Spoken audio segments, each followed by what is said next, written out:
Shroom with mud water and change your life.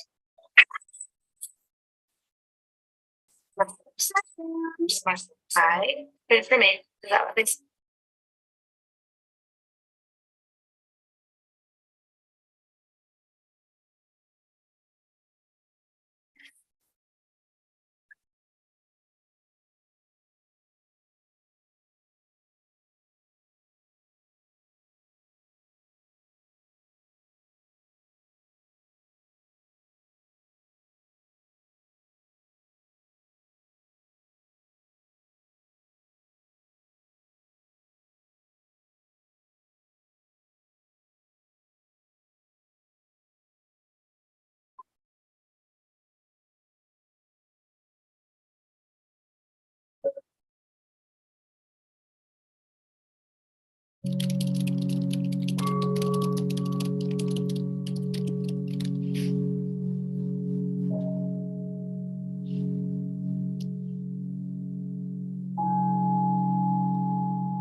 Testing, testing. Peace. Peace. What's good? How y'all doing? Peace, family. Let me know if you guys can hear me. Hey, the queen is in the building. What's good, sis? Let me know if you can hear me, queen, and I'm gonna go ahead and get started with my little expose here. And let me make sure I record.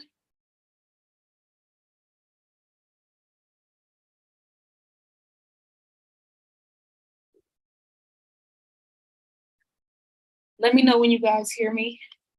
Shout out to everybody in the chat room. Okay, one love, wonderful. Let me switch my sound situation up.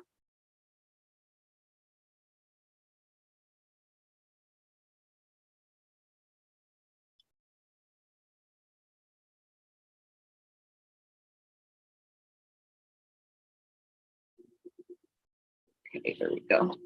This is totally an impromptu live. I was actually getting ready to sit down and record this video for my Ask Me Anything segment for my my membership channel, and the question that was asked was so important and so relative to the times that we're in right now, and also something that I've been talking about in different ways for some time now. And I've had this specific conversation with 3 different people in the last week. And so I said, yeah, this is critical for me to make this a public message and to share it with the world. So here we are. So real quick, let me just greet you guys properly. Peace, what's good? How y'all doing? This is ZaZaAli. Today is Sunday, October the 13th, 2020, November, pardon me, Scorpio season for sure. November 13th, 2022. I pray that this message reaches you all in the best of health, spirit, and mind. I'm doing very well. Shout out to my sis in the chat room for holding me down. That makes my life 1,000 times more simple when I don't have to worry about any negative energy, permeating the chat waves. So much love. Thank you for being here. This is the question from this week's Ask Me Anything segment in my membership channel. And I'm going to read not her full question, but just aspects of her question, because it's so important and critical right now for us as, obviously I said African people in the subject because that was her specific question, but just melanated people, indigenous people, original people, however we, the different tribal aspects of how we see and consider ourselves. I think it's important for us to really start stepping into and filling the shoes of what it means to be the people of God. And I would even maybe say become, because I think a lot of us are getting ahead of ourselves. And I think that we haven't stepped into and fulfilled the requirements of what that actually means. So much love. Hopefully my group members are here. I just posted in the group page to notify you guys that I'm live. Hopefully you guys are tuned in. I had a couple of okay. I'm gonna film headline news episode 10 when I finish with this, and I'll be uploading that in the group page within a couple of hours as well. I am also I'm working on a presentation right now, you guys. I'm going to put part 1 up on YouTube, and part 2 is going to be available on demand on my membership channel. But it's titled The Hidden Hand. And I'm specifically going to be really focusing in on, really focusing in on the quote unquote powers that used to be. The people that Kyrie and Ye are currently grappling with and battling with. And I want to expand that conversation because it's very clear to me that we're all kind of standing back and watching this happen and have all of our different vantage points, but we don't really realize how intricate these same people have become these same people have become involved in all of our affairs. So the same people that these brothers are currently up against, fighting, exposing, whatever you want to call it, those are the same people that have been behind the agenda of the last 3 years.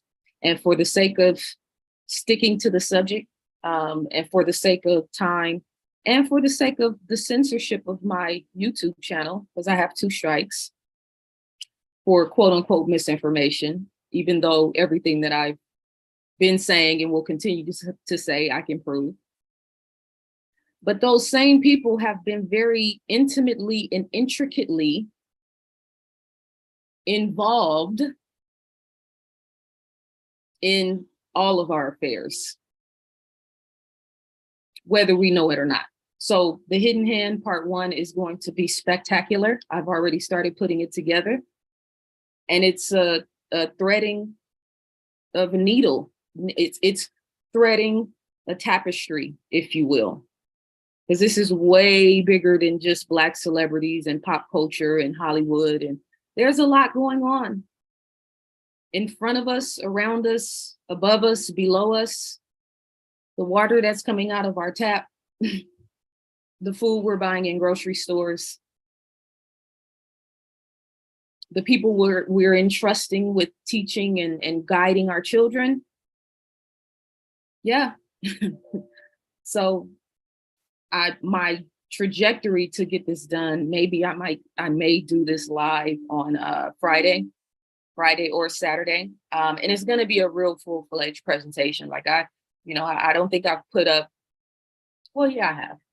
I've been doing the headline news. So yeah, it's really, there's a lot of different aspects of this that I think we need to take a step back and look at the bigger picture. And then even beyond that, to put all of this into spiritual context right now, which is the one thing that our people are not really focused on. I think that the conversation about, Hebrews to Negroes and the aspects of the Bible that, sort of highlight and emphasize, which are the quote unquote chosen people. I think those are important steps in the right direction, for sure.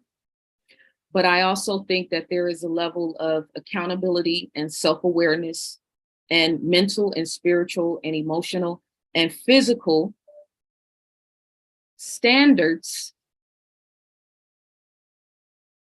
that are required to become the people of God that we're not really talking about. So that's what we're going to talk about today. I'm going to read parts of her message. Like I said, I'm not going to read the whole thing. I have 2 pages of notes and I have 3 reading references. So I'm going to be talking quick because I have a lot to say. I won't really be monitoring the chat rooms, specifically because my homegirl is in there holding me down. So I hope you guys I know you guys are going to keep the conversation righteous and keep the vibration high, because it's really time for us to start having higher or deeper, more intrinsic, more spiritual, more metaphysics, more godlike, more substantive conversations. Because the airwaves are full of a lot of low vibrational or neutral. There's a lot of spiritual neutrality on the airwaves. Even in context of the law of attraction and, the whole elements of vibration and frequency and energy, it's very rare that we can take those universal laws and concepts and then apply them to what's actually going on our planet right now. So I'm going to attempt to do that. This is a very big question, and it's a very deep conversation. It might even require me to do multiple videos on this. I'm not going to go longer than an hour. So just bear with me, because like I said this morning when I saw the question. By the way, group members, I know I changed the date for this Ask Me Anything segment. If you can please get your questions in by Friday. I didn't even see this question until this morning. So otherwise I would have done it yesterday, but it came in really late. But just if you can get your questions in by Friday, that would be wonderful for me. Does the law of attraction apply to African people? This is an excellent question. This is one of she didn't even pose it directly this way. I'm going to read her question to you guys, but Michael Beckwith, he made a statement. I think he was being interviewed by Oprah, and he was talking about asking a question from an inferior vantage point, from an inferior position, like the question that's sent out into the universe, whatever the energy or the frequency or resonance is behind it, is what's going to facilitate all of the universal magic that has to happen, that's going to actually send a response or an answered prayer back, right? Now, I'm not saying that the sister who asked me this question asked it from a lack-based consciousness, because she didn't. She asked a very eloquent and supreme question, in my opinion. Sometimes, like I always say, sometimes the question is more important than the answer. This is an excellent question, right? Just as far as the collective consciousness is concerned, and our people collectively, 99, not 99, I can't say that, maybe 95% of the questions that we're asking and the our sort of overall dispensation demeanor in how we're operating in the world, it's definitely from a lack-based consciousness. It's not like the mothers and fathers of civilization. It's not like the landlords of planet Earth. That's what we are. That's what we are, right? That's what we're supposed to be, right? The landlords, not the tenants.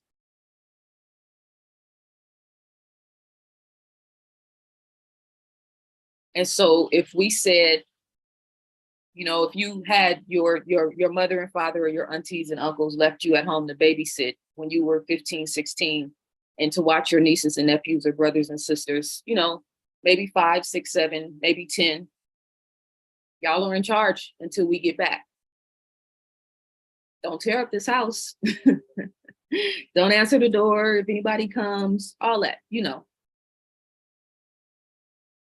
If the parents come home, or if auntie and uncle come home and the house is a mess, who do you think is going to get lashings? Maybe physical, maybe verbal, maybe both, depending on the damage.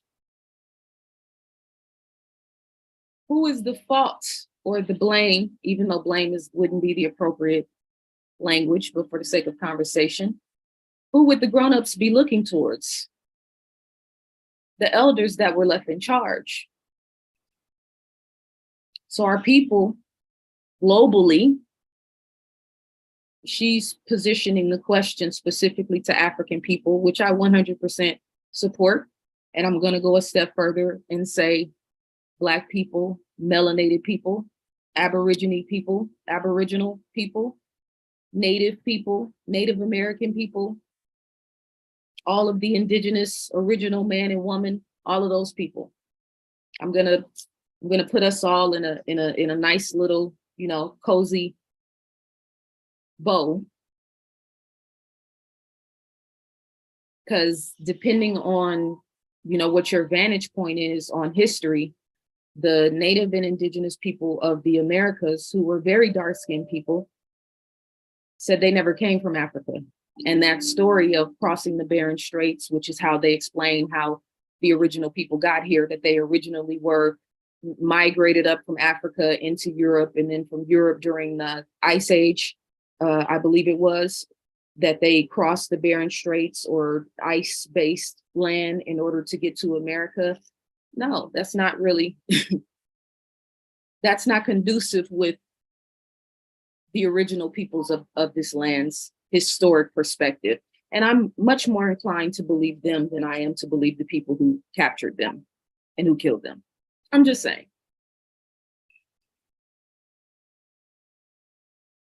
So let me read the question. Let me find it. Okay, here we go. She said, I occasionally listen to Abraham Hicks, but oftentimes get confused when topics about how our thoughts create our reality. I look at the present and the past and how there are systems in place to keep African people at a low vibration, such as music and TV. We didn't ask to be like this, yet as the most magical people on the planet, we face much opposition with our divinity. What are your thoughts about the law of attraction and its effect on different cultures? Also, is all that is happening at this time keeping African people from recognizing and operating in their true power? She asked this last question. I may have to forward this last question over to next week's Ask Me Anything, because it's a little pivot in a different direction, but I'm going to read it anyway because it's still relative to everything I'm going to say. She said, lastly, in what ways do you practice discernment when it comes to metaphysical info and your spiritual life in the midst of infiltration of voices and perceptions in the present time that you would like to share? I'm assuming she's talking about media, the things that are happening in the world, the loud voice outside of our voices that's kind of happening in the world. But I digress on the last part because I want to focus on the initial part of the question. And she referenced Abraham Hicks. And I don't know if you guys, most of you guys, I'm sure that follow my content are familiar with Abraham Hicks, because I've been talking about Abraham Hicks over the years. But most people, you know, that have kind of dibbled and dabbled in spirituality and metaphysics, I'm sure have heard of Abraham Hicks, whose main sort of focal point in their teachings has been about the law of attraction. And that was the teachings that propelled the DVD and the movie that was produced called The Secret. And then, you know, when it went on Oprah, it went exploded. When they had Michael Beckwith and a bunch of the other metaphysics teachers on Oprah, that's when it kind of exploded. And so that was the real sort of, you know, in terms of cultural phenomenon and public acceptance or public awareness of the law of attraction, that's really when it was sort of spearheaded.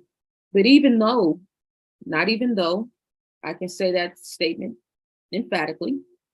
But if you read and study the Kabbalion, as well as all of the sort of laws of the universal laws, then you'll understand that this wisdom is the wisdom that has created and evolved into everything that we know, including ourselves.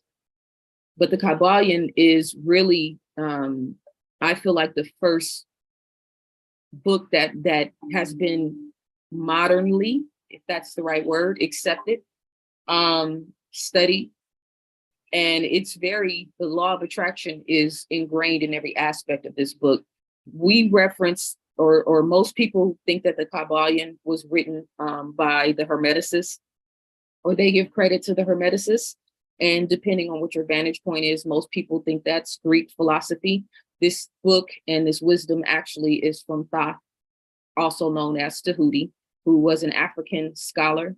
And so anytime I reference this book, I always want to make sure that I really emphasize that, because this is one of the reasons why we're so disconnected from this science, is because they've taken all of our wisdom and sort of inverted it, and then taken credit for it, but then hid it from the world.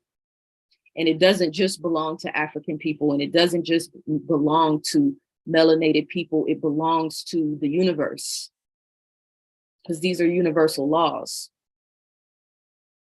They say in the Library of Alexandria in Egypt, Kemet, that they destroyed, when they raided the library, that they burned 60,000 books, right? And that those 60,000 books contained, you know, a lot of the very high science sort of literature that had been governing the world. Obviously, Kemet being a beacon of wisdom in word and deed. But my question for us in 2022, because that was thousands of years ago, depending on which timeline you believe, how many of them have we rewritten?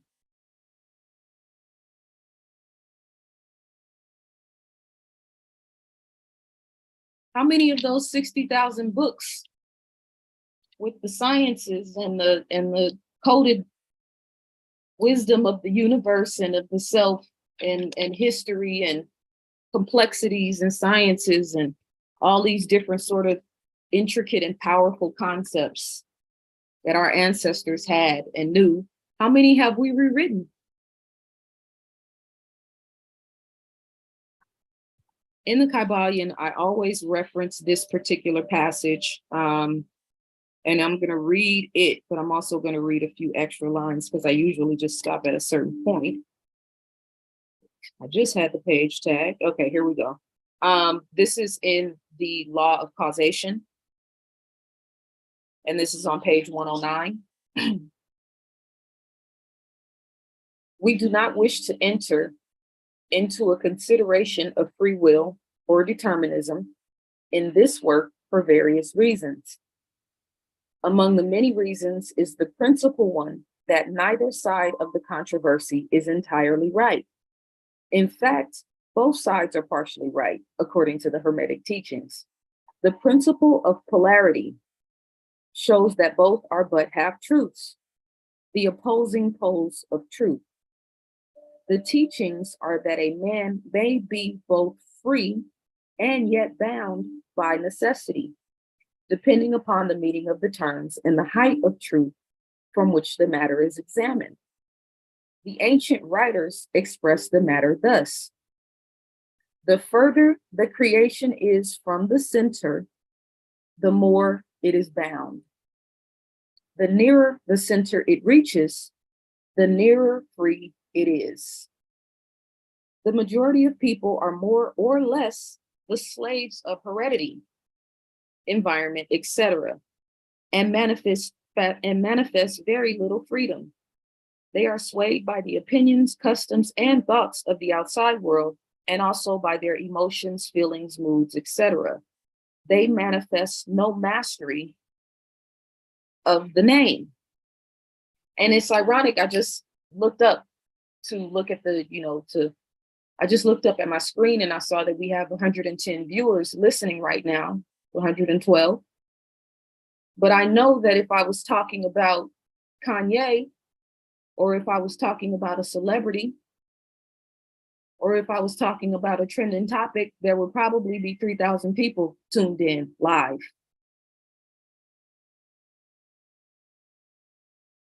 That's something for us as a culture to consider in terms of the law of attraction. How much do we actually even focus in on fine-tuning and understanding and fine-tuning the energetic resonance and checking our lower nature? We don't even talk about discipline as a culture. And I was having a conversation with a friend the other day, and we were talking, well, I was making the point about indulgence versus discipline. When have you ever seen a full-fledged movement of women, particularly us, consistently teaching our daughters and our sons about discipline, about abstinence, about mastering the lower nature, about the balance of indulgence and discipline, leaning too far to either particular side? Everything's free flow now. But this wisdom that Tahuti was talking about is referencing, in my opinion, the original people of God. And of course, that can swing, this is relevant to everybody, every living being. This still applies to race beyond, like on a universal level, this is a lot bigger than just race. And this is what our people are going to have to understand and embrace. You want to be the landlords? You have to rule righteously. You have to vibrate love. You have to be conscientious about your mindset and your spiritual countenance and how you're thinking and how you're feeling if you want to actually sit in the seat of the gods. That's where this is headed.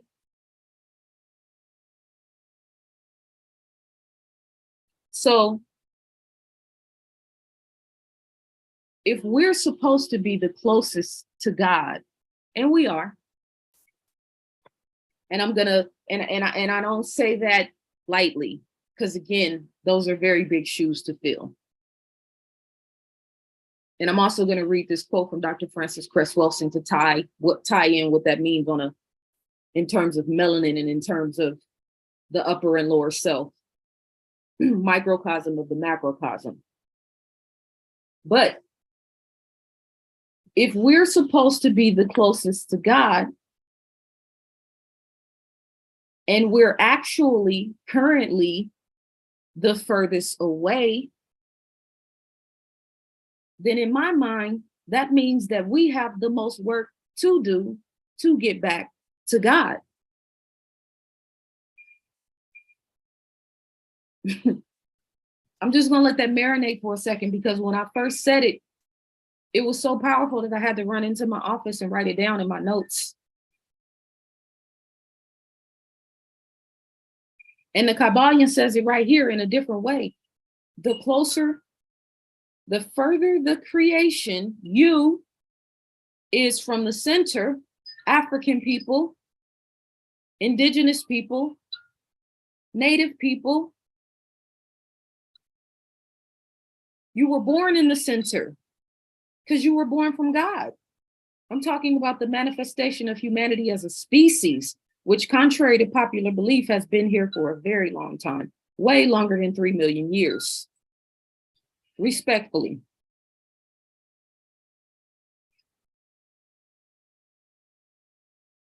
The further the creation is from the center, the more it is bound.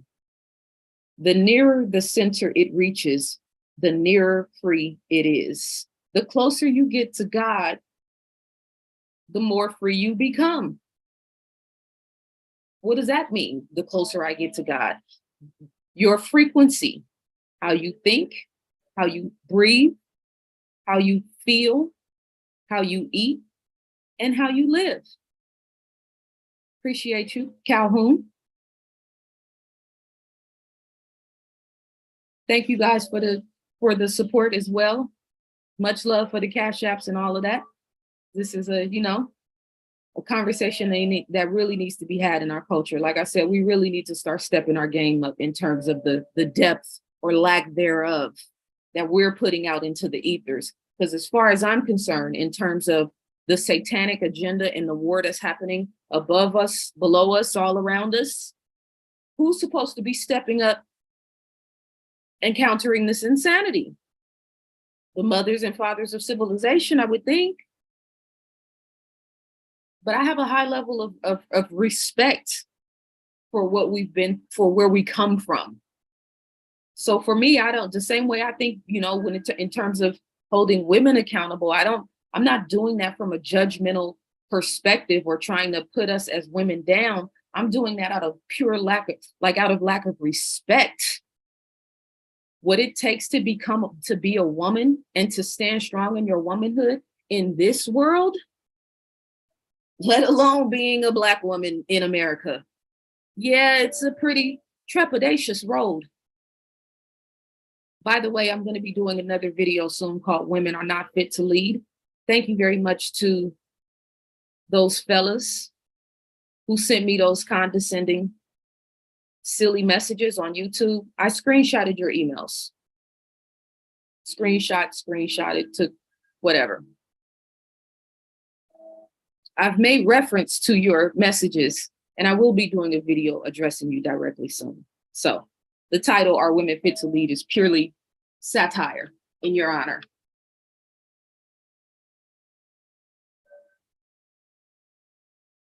The universe is no respecter of persons. What does that mean? The universe is no respecter of persons. We say that. What does that mean? If the universe is no respecter of persons, how does the assessment or the litmus test or the quote unquote judgment, if we want to put it in relatable terms, what's the specific vantage point for African people if the universe is no respecter of persons? Now let's contextualize that. Because in Dr. Frances Cress Welsing's book, by the way, she references, what's this guy's name? Is it Mendel Leakey? I was struggling with remembering a name in one of the other videos, and I think we all agreed that it was William Shockley, but I also mentioned Leakey. I think that's who it was that I was trying to say, for anybody that even remembers or cares. She says Melville's linkage of evil and dread with the condition of albinism, talking about albino people or genetically recessive black butt skin and a lot of, physical features, blonde hair, blue eyes, etc., albino people. With the condition of albinism parallels my own thesis that the absence of the neuropeptide melanin, the absence of this black pigment in the skin and other aspects of the nervous system critically impairs the depth sensitivity of the nervous system and the ability to tune in to the total spectrum of energy frequency in the universe. Now, let me pause for a second because I know that was like, I could have set that up a little bit better. She's basically referencing this particular scientist, Melville, who was looking at associating certain behavioral characteristics of people who had albinism, aspects of their character, aspects of their personality, how they fit into different cultures around the world and lack thereof, etc. Right? So Dr. Frances Cress Welsing is basically agreeing with his position in terms of albino people, and she's using that to further her point in terms of the European race and this genetic deficiency conversation, right? The whole reason behind racism, white supremacy is due to a fear of genetic annihilation, because when the European race mates with African or Native people or Asian people or any other genetically dominant race, that those children become of the genetically dominant race, making the European race recessive. And she's referencing in her book, all throughout her book, the scientists of this world that have proven that, right? So this deficiency, I'm going back to her quote, this deficiency of sensory awareness sets the stage for the absence of harmony or the chaos and destruction, which is evil.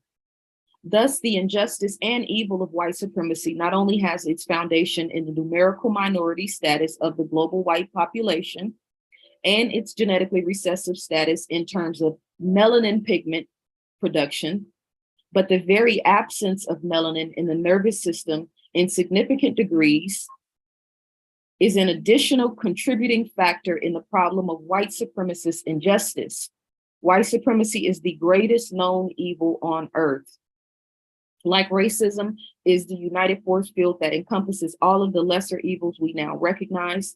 Indeed, if the absence of melanin obstructs the nervous system's ability to tune into the total spectrum of frequencies in the universe, rendering those lacking melanin incapable of acting in harmony with those frequencies, then it becomes incumbent upon those possessing melanin to counteract the evil. Now, for me, this conversation isn't going to be about white people. I read this to make a point, because Dr. Frances Cress Welsing is saying that we're supposed to have utilities and encoding in our genetic makeup, in our neurological system. We're supposed to have the advantage. So when you ponder that, and then going back to part of the sister's question, where she referenced looking at the past and present and how there are systems in place to keep African people at a low vibration, such as music and TV. We didn't ask to be like this. Yet, as the most magical people on the planet, we face much opposition within our divinity, because the people that are closest to God, who then become the furthest away from God, have the most work to do to get back to God, which is self.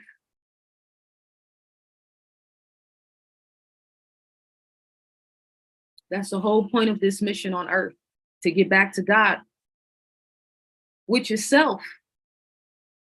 So the thing that I want to emphasize in terms of what Dr. Frances Cress Welsing is talking about, the neuropeptide melanin. So there's caveats to this because melanin is a bonding compound. So this is why, in terms of Native American people, let's say, for instance, and the statistics of Native American people that are dealing with extreme levels of alcoholism for generations, completely wiped out a whole culture of men. Not like killed them, but like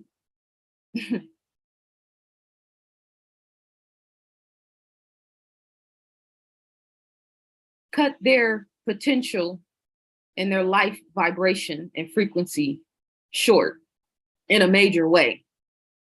Crack cocaine. In my book, The Scientific Intervention in Our Affairs, I was trying to figure out, and I was able to answer the question through my research, how is it that crack is only affecting Black people? That's not to say there weren't white crack addicts and Latino crack addicts, because there were, but the drug disproportionately stayed in the Black community because melanin is a bonding compound and it's powerful. And if the body is tricked into believing that this is supposed to be here and a part of the system, okay, come on, welcome in.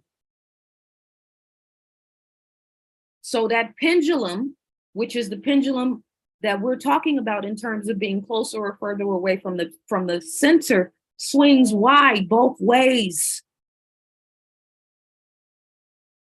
Remember, I know a lot of you guys are going to be too young to remember this, but like Schlitz malt liquor, Mad Dog 2020, all this poison that they put in only in our neighborhoods. What do you think that stuff was doing to the brothers and sisters that was drinking it? I never had a tolerance for alcohol like that. It was never, I just couldn't do it. So I definitely wasn't drinking that. But I watched a lot of people.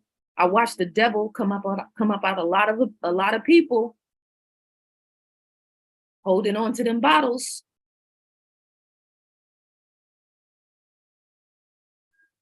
So even with the advantage of melanin,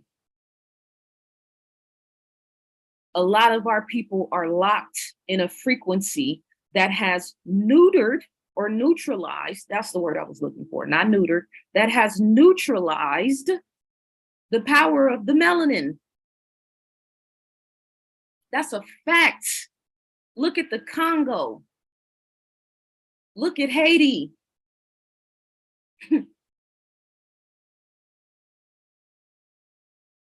So this is why understanding the science and the chemistry is important. This is why I'm trying to get girls and women inspired and excited about actually thinking about science and chemistry and how the body works and how the brain works. Yeah, I'm hoping that this is inspiring a new generation of female scientists and warriors and thinkers and problem solvers and engineers and builders, because that's what we need. Plus the advantage of the divine feminine perspective, if I might add. Thank you very much, scientists of this world. Little girls with curious minds. Yeah, this is what you're who I'm doing this for. Thank you very much. So I'm coming with the books. I'm coming with the data and the statistics, because you need to understand these things. We have a world to build.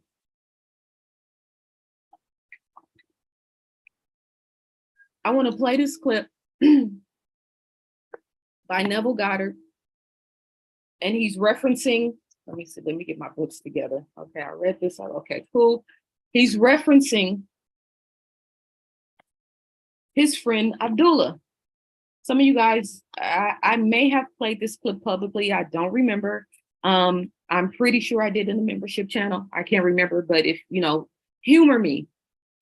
This is a 12-minute clip. Normally, I try not to play these longer clips, but because what he's saying is so relevant and so important and so specific to the question, that I think that it deserves our attention. And so just to give you guys the backdrop, Neville Goddard is one of the sort of supreme, globally known spiritual scientists around the world, and he's no longer with us. He transitioned, but he, as well as Dr. Joseph Campbell, as well as other disciples of Neville, Abdullah, which Neville Goddard is a disciple of Abdullah, a Black man who was walking this earth in the 1930s on the God frequency.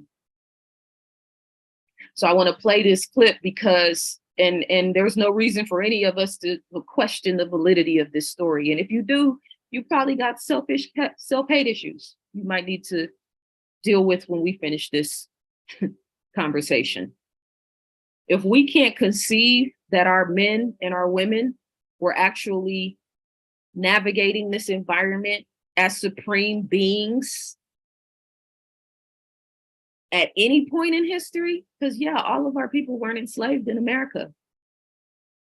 There was functioning native, original, indigenous, Black cultures all over this planet that were living and doing whatever it was they were doing the whole time the slave trade was happening. I think there's a deeper spiritual lesson in that, but I digress.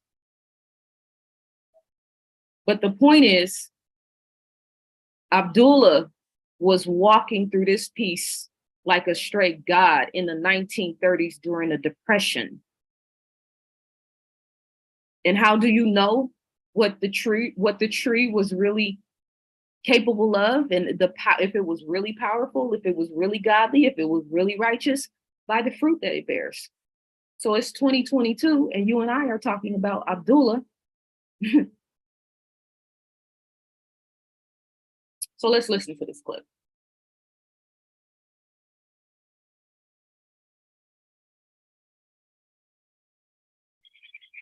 Now, are there any questions, please?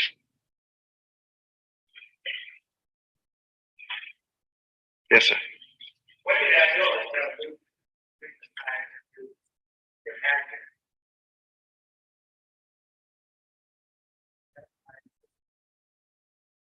Well, I'll tell you in details exactly how we got together. It was 1933. If you remember, there was a frightful depression on in our country. Millions were unemployed. In New York City, you would go through the tunnel into Gimbels from, say, the square where Gimbels begins. It goes all the way through to the Holland Tunnel. They were sleeping with the permission of the mayor, 3 and 4 deep, as far as the eye could go. There's no place to go. In the park, in the summer months, they were allowed to sleep in the park, sleep all over the place. And the long lines for coffee and bread that were there to give them. There were millions unemployed. We then had a population of not more than, say, 130 million, as against today's 192 million. I was a dancer, and if you couldn't eat, you couldn't pay to watch a dancer. So there were no shows playing on Broadway. I think we had 5 Broadway shows, and they were running on paper. Yes, people passing out paper to go and see them, really, instead of the usual 50 and 60 shows that you usually get. Well, what I'm getting at, I didn't have a job, I had no money, and I was living in a basement on 75th Street, and he lived on 72nd Street, in a very lovely home that was owned by Morgenthau, whose son was then the treasury of our country, a cabinet member, but his father owned this house, but he didn't live there, and he rented the first floor to my friend Abdullah. I said to Abdullah in the month of October, late October, Ab, you know, I've been gone from Barbados for almost 12 years, came here in 22. And it's almost 12 years, I've never had a desire to go back. But now I have a hungry desire, a haunting desire to go to Barbados. Not a thing stops me but the lack of money. I have no money. He said to me, you are in Barbados. I said, I'm in Barbados? He said, yes, you are now in Barbados. And so you see Barbados, and you see America from Barbados, and you can smell the tropical land of Barbados, see only the little homes of Barbados, and that's all you do. You just simply sleep this night in Barbados. Well, I thought him insane, really. I mean, at the moment, it seemed so stupid, because 72nd Street, we still had 50 and 60-story buildings. And Little Barbados was a little 3-story building, almost the tallest that you'd find, and narrow little streets and no sidewalks. And I'm walking on a sidewalk wider than the wide street of Barbados on 72nd Street. But nevertheless, that night I slept in Barbados. I assumed that I'm in Barbados in my mother's home. And then I saw America relative to Barbados, and it wasn't under me that night. It was north of me, about 2,000 miles. Well, the next day, I didn't tell him anything. But a week later, when nothing happened, I thought I would approach him. This time we've moved into November. I said, you know, Ab, there's not a thing has happened. He wouldn't discuss it with me. He turned his back on me and went into his little library and slammed the door. About 3 times, I tried to open up the discussion with my friend Ab between that moment when I first talked to him and the end. He would never discuss it. On the basis, how can he discuss with me how I am going to Barbados when I am already in Barbados? That's stupid to discuss how I'm going to go when I am in Barbados. And if I am faithful to my assumption, I can't discuss the how. I'm already there. Well, this went on. On the morning of the 4th day of December, there's no job, no place to go, and the last boat that will get me there, my Christmas, is going to sail on the 6th. Under my door is a little letter from my brother Victor. And he said, as a family, we were never around the table at Christmas together. That Cecil, that is my oldest brother, he left home before the last was born. Because we have a large family, there's an interval of 8 years between my sister, Daphne, who was the 8th child, and then my brother, Joe. Well, in that interval, my brother Cecil went off to Demerara. So never as a family were we ever together at Christmas. So in the letter, he justifies why he's asked me to come. He said, I know you don't have a job, and there's no excuse for not coming. And so I'm enclosing a draft for $50. You may need a shirt, pair of shoes, socks, or something. And I've notified the Furnace Witty line that you will come for a ticket. So the ticket is waiting for you at the Furnace line. Well, I was so excited, I rushed on down to the Furnace line, and I gave them my letter. They said, yes, we have a message here from your family in Barbados. We'll give you a ticket, but we haven't any first-class tickets left. You can go 3rd class and use the facilities of the first, but you have to sleep 3rd class until you hit the island of St. Thomas. When you hit St. Thomas, someone disembarks, then you may take a first-class bunk. I said, I'll take it. I rushed right up to Abdullah. And I said, Ab, I got my ticket for Barbados, but I have to go 3rd class. I'm all elated and happy about it. He said, who told you that you're going to Barbados? And who told you that you went to Barbados 3rd class? You went to Barbados and you went 1st class. Would say no more. He isn't even happy that I'm going to Barbados now. So I went down on the morning of the 6th day of December with my 3rd class ticket. Went up to the desk as they're checking in the passengers, and I put my ticket forward.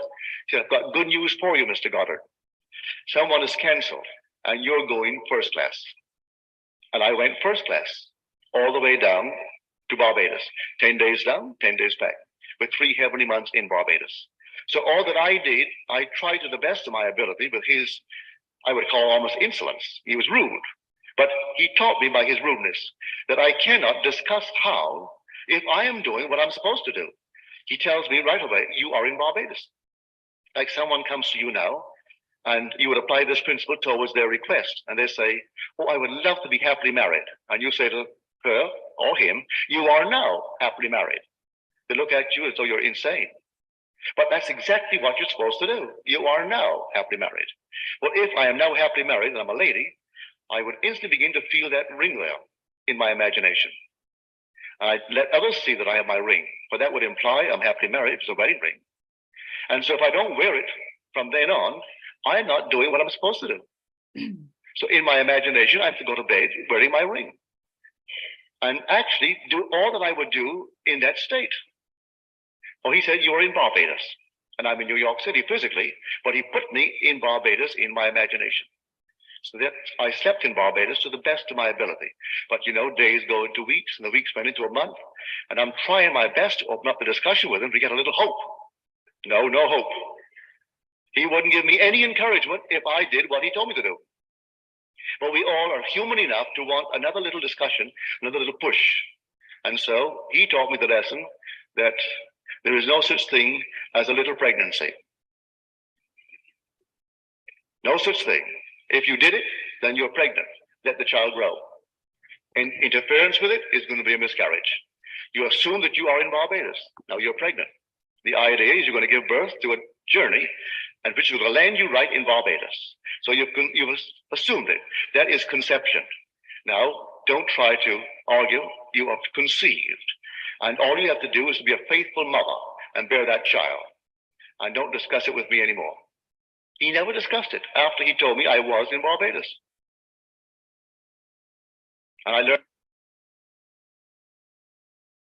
So he said some very critical things there, most importantly, being faithful to your assumption, which I'm going to emphasize in just a second, but I want to address a couple of questions in the chat room. Wise the Scholar, peace to you. You said the more spiritual and conscious I become, the less I attract Black women in America. I attract white women. They love my spirit, and it surprises me that they're not intimidated by my race conscious mind. It is what it is. Well, I think, let's see. Oh, okay. You responded again, said, I'm not accepting single mothers. Dang it, where to go? I'm not accepting single mothers. Once you hit the wall, you want good men. That throws me off. I'm better than that. I'm rocking with, I think that's Cuban, maybe a couple of other different flags. You know, here's the thing. I've said it consistently that there's a difference, and sometimes these attributes of manhood hopefully are embodied by all men, usually not.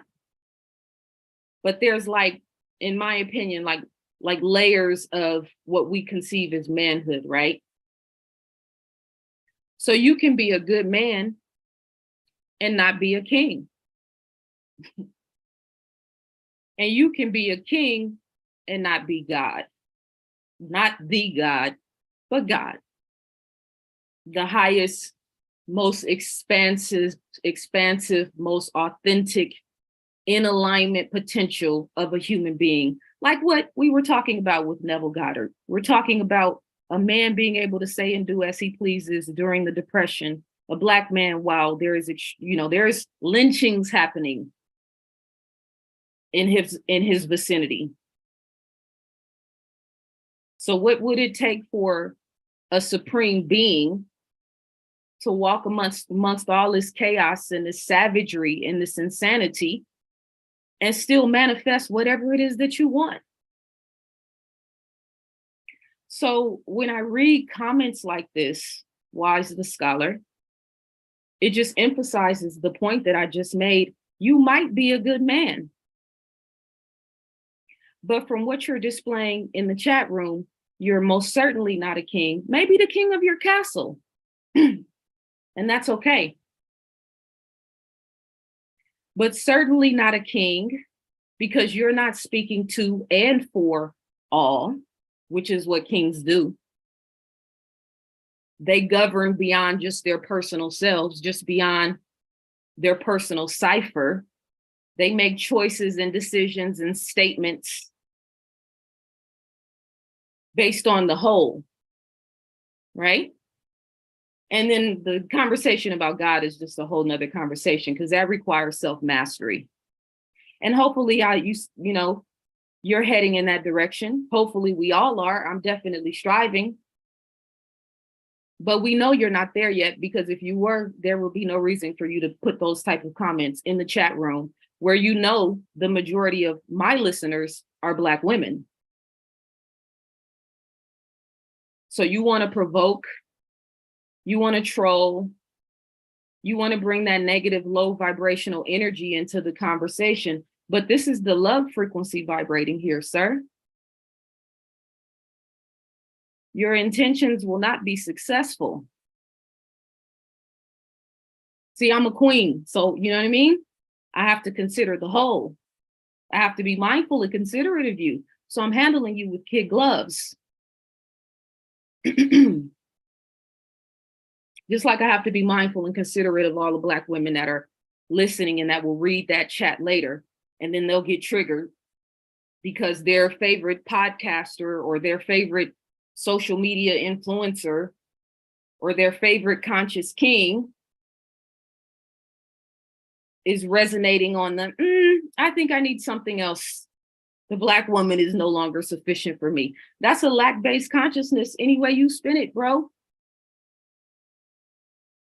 Because you had to reference what the Black woman wasn't in order to highlight what the white woman is.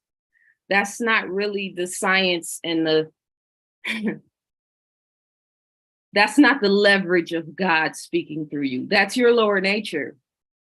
I hope you can work through that. So going back to the original question about the law of attraction in African people or Native, Indigenous, Black, original people, fear has been a master in our culture for a long time.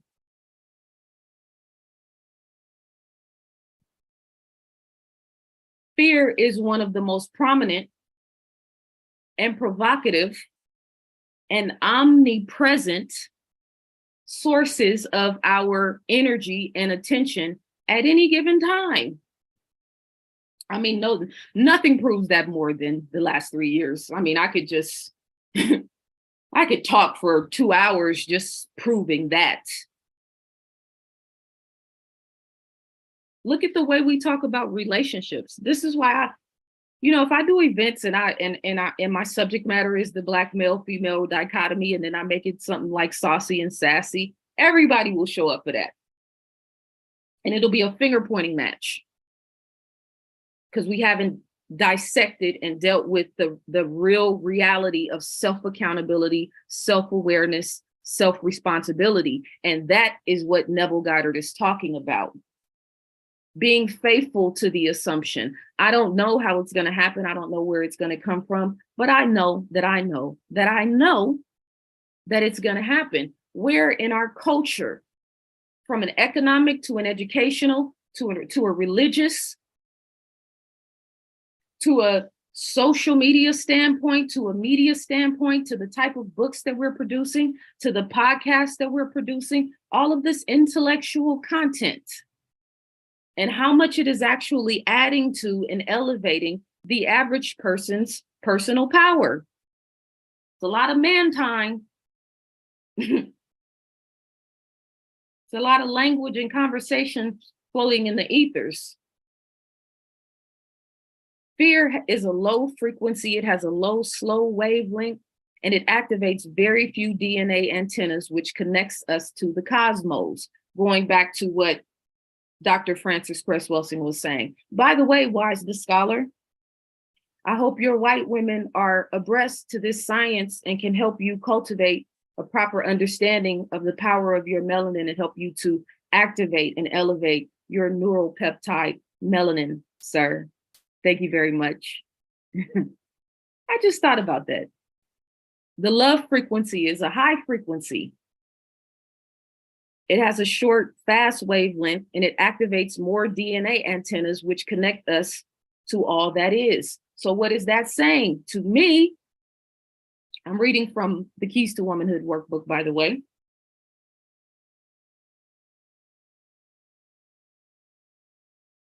What that's saying is, if you are operating in and in alignment with the love frequency, that it is stimulating and empowering and emboldening and expanding your genetic coding. This is why there's Popeye's chicken in every Black community. This is why everything is more expensive in the hood. This is why there is perpetual violence and perpetual death. Dialysis centers on every other corners in the Black community. Yeah, everywhere I've gone, I've seen that. In Chicago and in, in any particular hood. Why is it that the murder rate increases during the summertime? Because there is an influx of melanin. Your body is trying to connect with the cosmos to give you inspiration and instruction and guidance to get to the next level of yourself. But there's no community programs, and there's no emphasis, and there's no structure, and there's no standards in terms of cultivating the God body or the spiritual aspect of ourselves. So the melanin becomes a hindrance, because the melanin is not expressing on the highest level in poetry and in art and in music and in dance and in song and in rhythm and in high vibrational living and high vibrational content.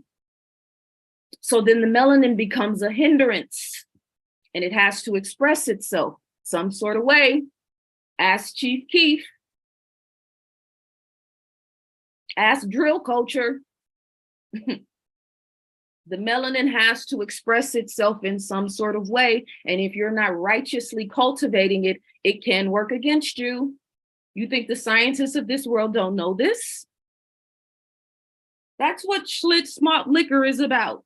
And a host of other things that have been perpetuated, including the schedule of the immunization schedule, including what's in the water, including what they put in your teeth when you go to the dentist.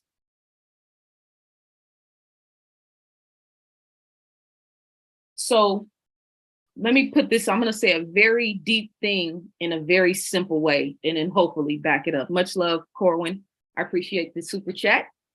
Much love. And I wrote this down for my conversation the other day. So it's sometimes I'll be deep in a conversation and I'll be saying stuff. God will just be flowing through me. And so I start taking notes. And this was one of the other things that I said.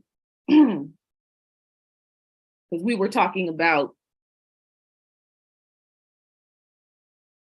how God came to be. Now, I'm having a conversation with a sister. This is the level of conversations that I engage in. And we were talking about the manifestation of what we consider to be God and how that got us to where we are today, right? And so I said, after I made my points, that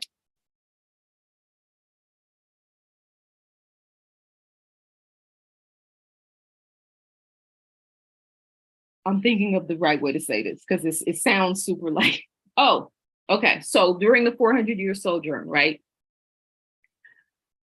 And not just the 400 years, because it didn't all start with white people. This is a long trajectory of history and culture, right? But just to summarize this, the devil had to and has to, or the lower nature of man, humanity, the darker forces, whatever you want to call it, has to manifest to its fullest expression. And slavery played a major role in that, as well as all of the other global atrocities, including what Leopold did to the Congo, what Mussolini did to Ethiopia, how they're still raping and ravaging Africa to this very day. All of the they say 90 million Native Americans got wiped out from contact with the European race. And, we can debate those numbers because that number sounds astounding, but that's because we really know the real history. And so, excuse me, that lower nature or that evil aspect of the self, the darkness within, the darkness without, evil, devil, demonic, set. If you look at the Kemetic mystery systems, in Islam, it's the jinn, right? All these different reflections of evil. And this is just my download. This was the download that came to me in having this conversation. The evil has to come to its fullest expression through man, woman, and child, so that humanity can evolve and elevate to the fullest expression of God.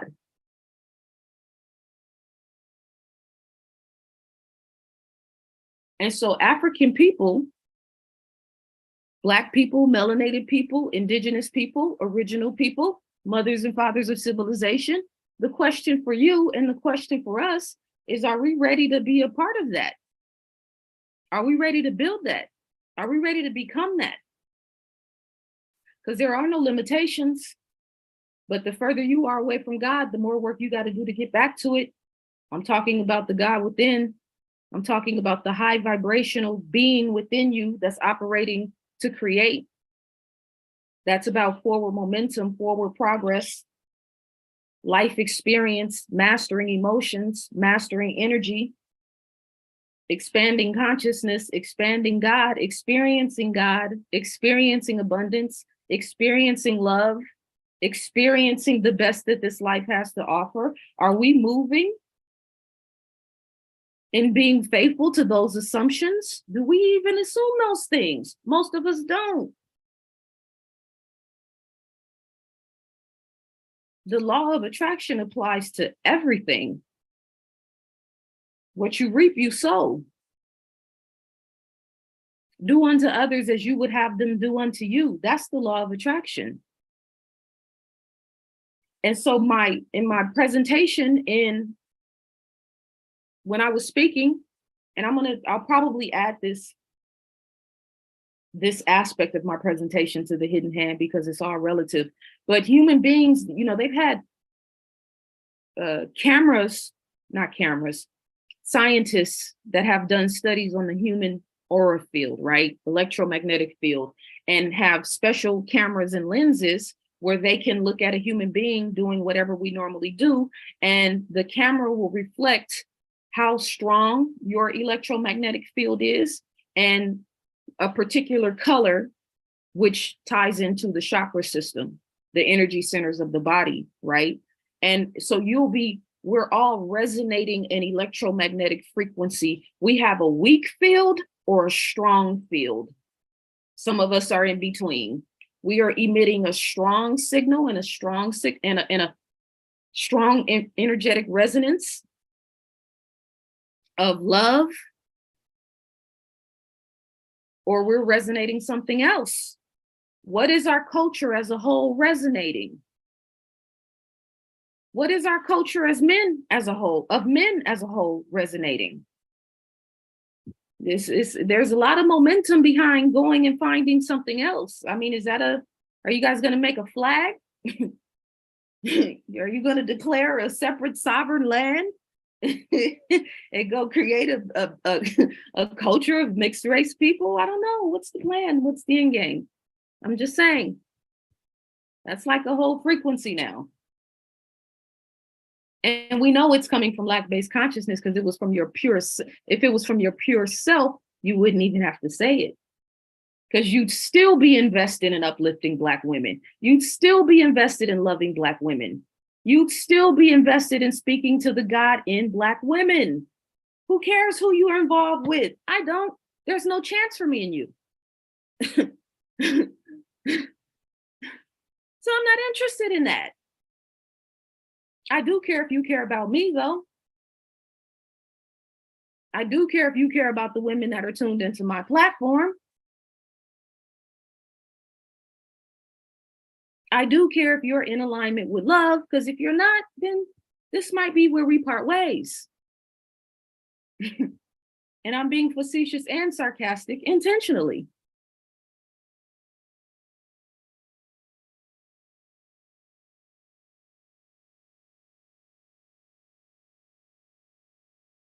Elijah Muhammad said that there are 24 major and minor scientists that go out into the world and tune into the mindset of the people.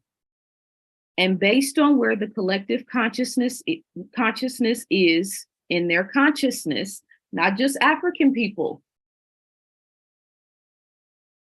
not just melanated people, Asians, Europeans, white people, yeah, the collective consciousness of everybody on the planet.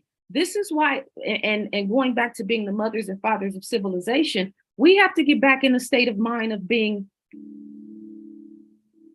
turn my music back on. We have to get back in the mindset of being global citizens. How is it us against the world? That's not conducive to being in alignment, because God is expanding, creating, growing.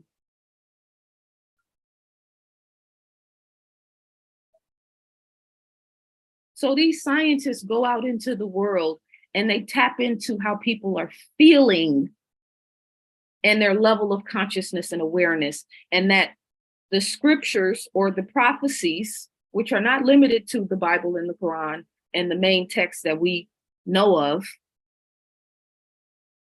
communication is expressed in a lot of different ways, including the hieroglyphics in the temples of Kemet, the hieroglyphics in the temples of Nubia, all those pyramids in the Sudan. Yeah, those are prophecies. This is what's going to happen based on where the world is right now.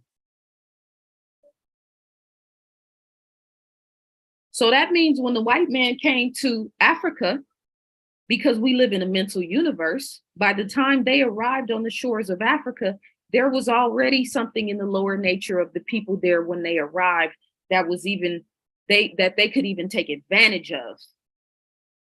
That's how creation actually happens. It's not like, oh, you showed up with a gun today and now all of a sudden you taking everything from me. We were out of alignment at that point for them to even arrive on our shores and even think they had the presence or the power to take our people over when we taught them.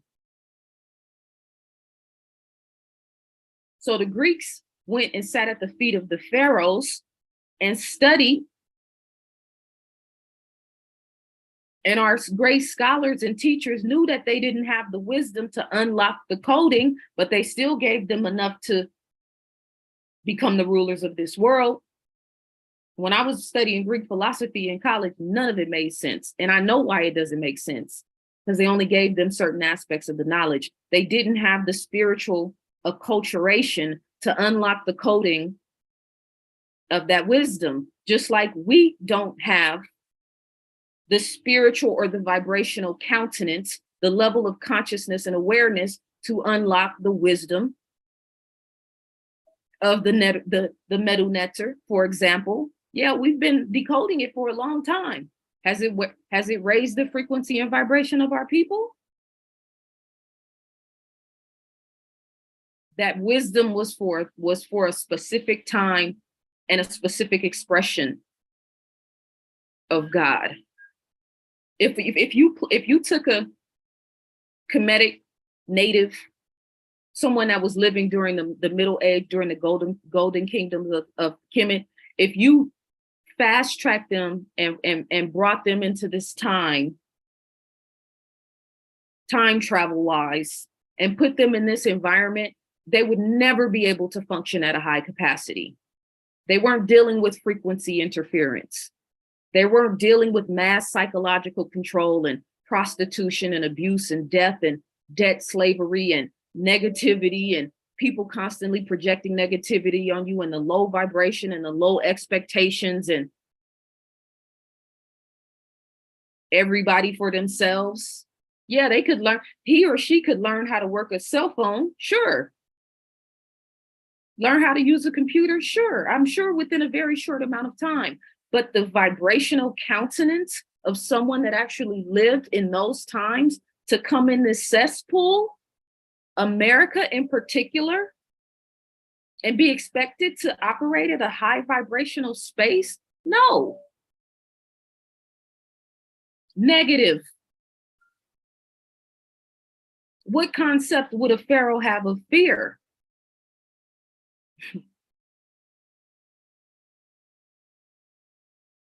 What concept did Hatshepsut have of fear? I'm writing about her right now, by the way, and the Moors in Spain. These beautiful, intelligent men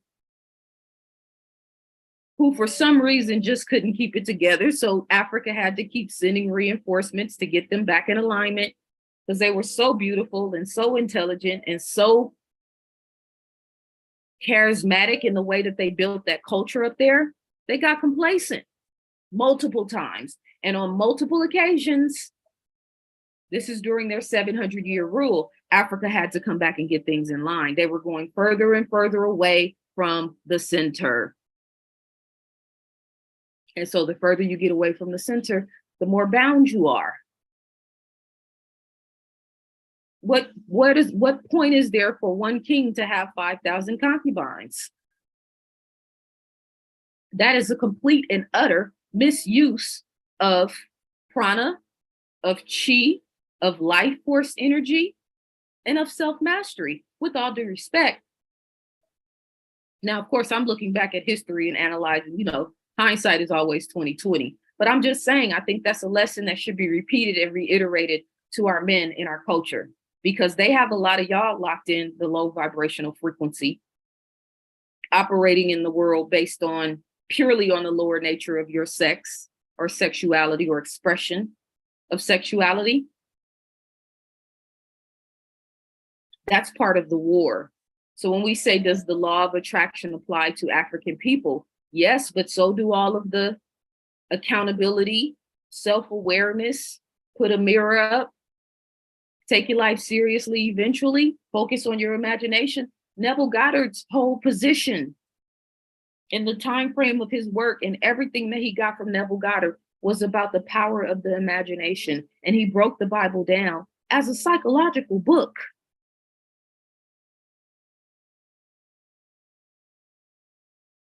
So Neville said he got mad at him when he entertained the idea of not going. What do you mean? I don't know if I'm going to make it. You're already there.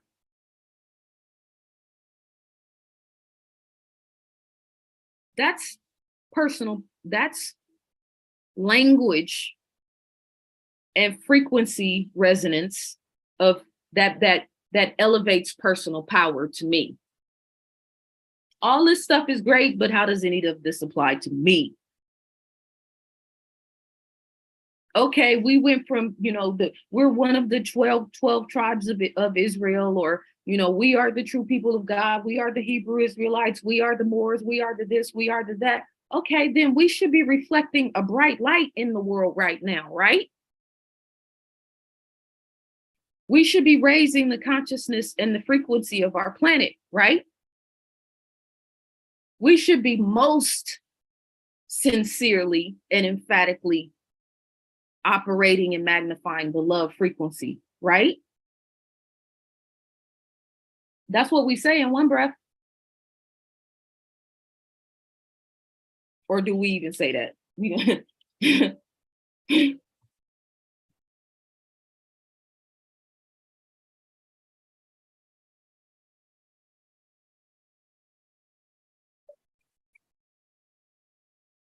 We have created a world of very unhappy and dissatisfied people. And in one breath, I think the main point of focus for us, especially because the male-female dichotomy has been so tremendously broken, that we tend to focus on this in terms of marriage and divorce. Are you with somebody or are you not? Because if you're not in a relationship, then you're obviously not contributing to the cause, et cetera, which is still lack-based consciousness.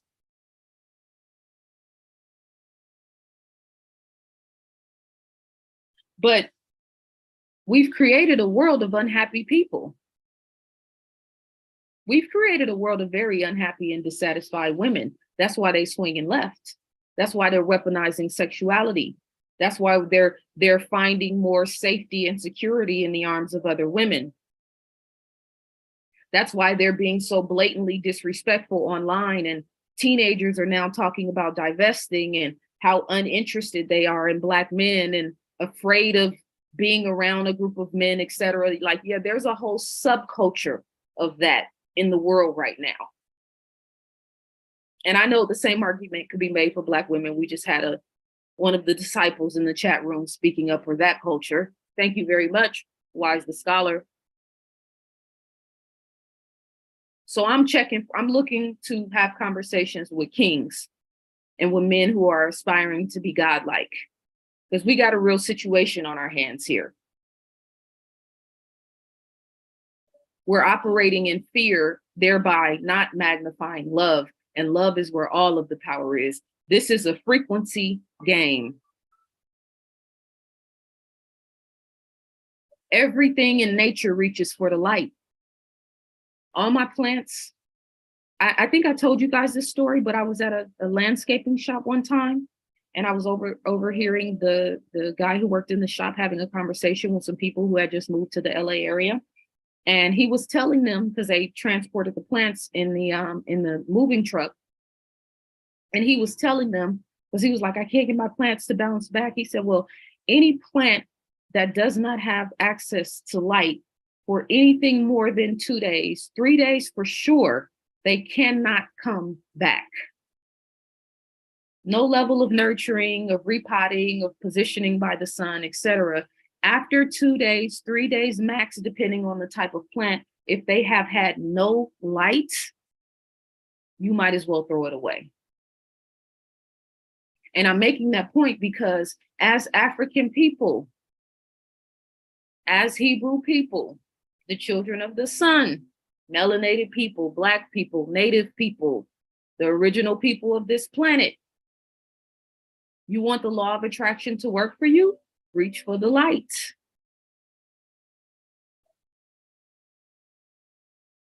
You want the law of attraction to work for you? Reach for the light.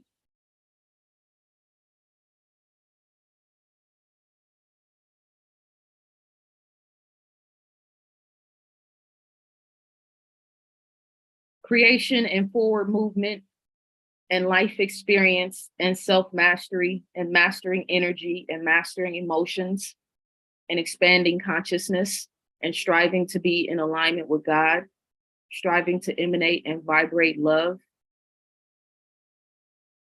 I've shown the video of the neural synapses that happens in the brain when you think a new thought. When you think a new thought and there's an inner and there's a aha moment, it's like a little piece of lightning goes off in your brain. And then every time, and then if you continue to think about it, and it goes from, oh, I have this idea to, oh my God, I have this idea. Let me get my notepad. Let me write this down. This is wonderful. Oh my God, it's flowing through me. You're creating neural links and neural synapses. I'm not saying that right. I know it. I just know I'm not saying it right, but it's okay. I've said it right somewhere in a video somewhere.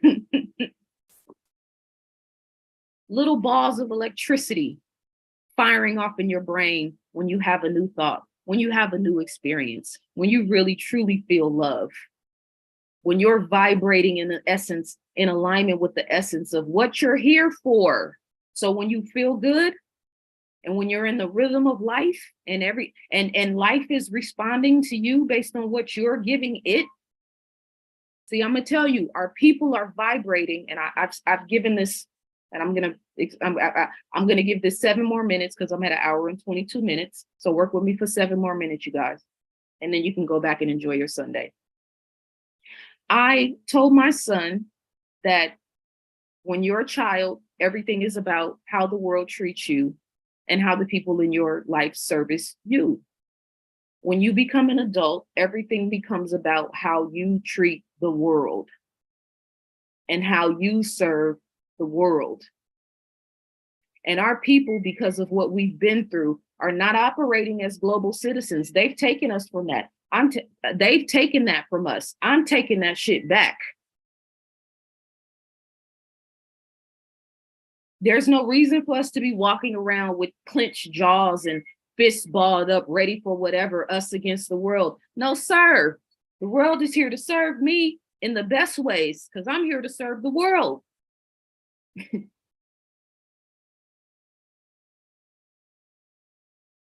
We've got to unclench the fists and open the hands up, not to white people, but to love, to the very best that we have to present and to offer this world. We got to up the standards in terms of how we're carrying ourselves, how we represent ourselves everywhere we go. I want to be close to the center. But I didn't stop at Africa. I'm headed for God. Africa is one of the stages of evolution for me. Just like Kemet is a stage of evolution for me. But God is the ultimate goal. Pure, unadulterated alignment with my higher self. How many of us expect to thrive? Not many. We're not even faithful to the assumption.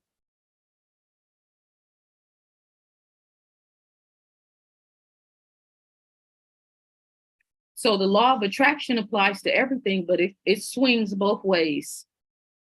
And I can't tell you how many people I've done consultations with, I've, worked with as clients. They have issues with the race dichotomy in their environments.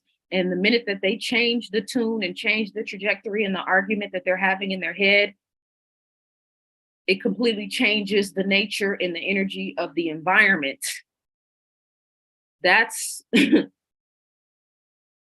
talk about mastering energy. That's what we should be working on. That's where our conversation should be. Test it out, do experiments. Think of things that you want to manifest that you don't have any negative vibration towards, just to prove it. If I think about this long enough and hard enough, not even hard enough, but consistently enough, and then let it go, a la Neville Goddard, a la Abdullah. When he said he had a third class seat, he was like, I beg your pardon? Who said you were going third class? That's disrespectful. Get out of my face. Slam the door on him. Neville was happy. Yes, I got the ticket. No, sir, that's not acceptable. You should expect the best. You should expect for life to roll out the red carpet for you. You should expect that you're going to get the good teller. I have great parking karma. I expect a great parking space everywhere I go. And everywhere I go, I get a great parking space. I never complain about parking, even though parking in LA is atrocious. I don't even talk about that. Because no, it's not atrocious for me. The universe makes things happen when I need to get where I'm going. We can move things around. We can change the dichotomy of relationships. Getting out of lack-based consciousness and lack-based awareness and into abundance, which is where the mind of God is. This is a mental universe. We still don't respect that as a culture. We still not ready to talk about that level of self-awareness and self-accountability. Because guess what? Jesus or Christ consciousness is depending and determined on you. And what role those scriptures are going to play in your reality. Just like Judas, just like the jinn, just like Satan, and all of the other prophets in the Bibles, the Bible and in the books. All of them represent what you have the potential to become and what you have the potential to be at any given moment. There are no limitations. The only limitations there are the ones that you conceive. That's why the negativity and the chaos and the insanity is increasing, because they know that their time is up, and they know that if you get in alignment with this frequency, with this way of life, this way of consciousness and way of living, there's nothing they can do to you. That's where I'm headed. I can't even consider anything else. These people have 100+ year trajectory where they've been implanting on the subconscious minds of the masses through Hollywood, Satan's vision board. They've been in 100-year fresh start, head start. They've been implanting negativity and self-doubt, demonic subliminal messages and content, things to make you hate yourself, things to make you turn away from God, things to make you not trust humanity. That's everything that this world has represented. They got 100+ year start. So the reprogramming, the unlearning, Negroes to Hebrews is like one of the first lessons. I am that I am is the final goal. Has to be.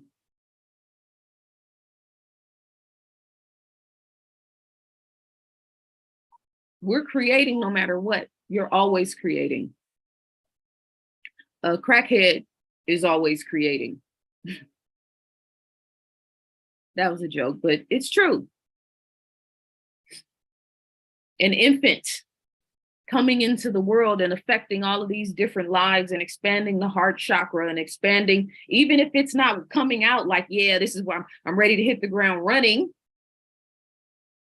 The love chakra and the frequency that comes into the household, that comes into the family, the lives that get touched by a little innocent baby that can't say anything and do anything for you. It's actually quite needy. But it's expanding consciousness all around it.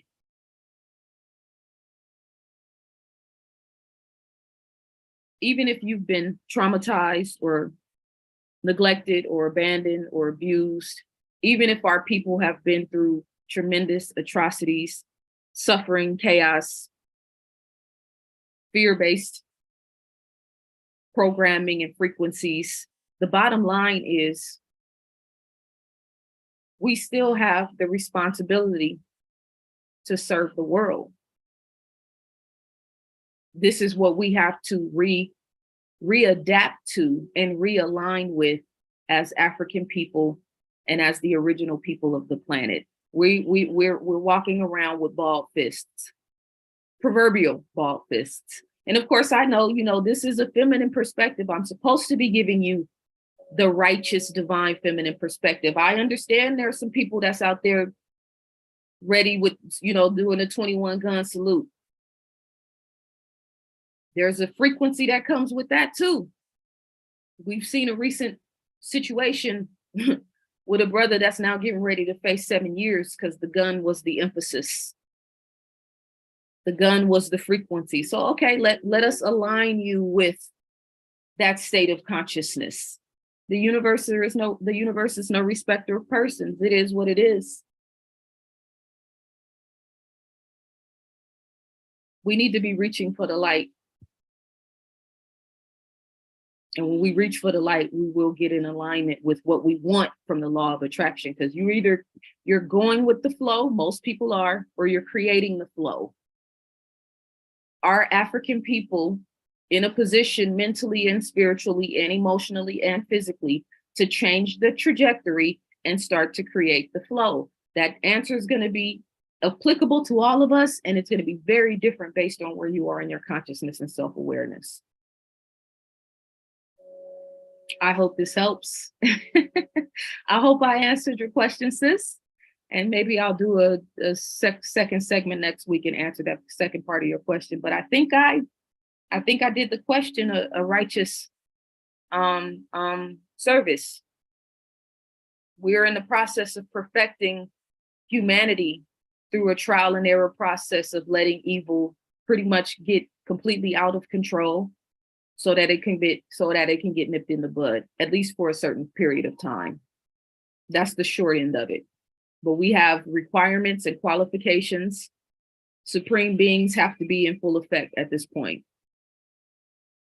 ZaZaAli.com is my website. Thank you guys so much for your time and attention. Thank you for those of you who left the super chat. I appreciate the support. Thank you to my sister for holding me down in the chat room and monitoring things and making sure the vibration is righteous. And I will see you guys soon. Peace and love.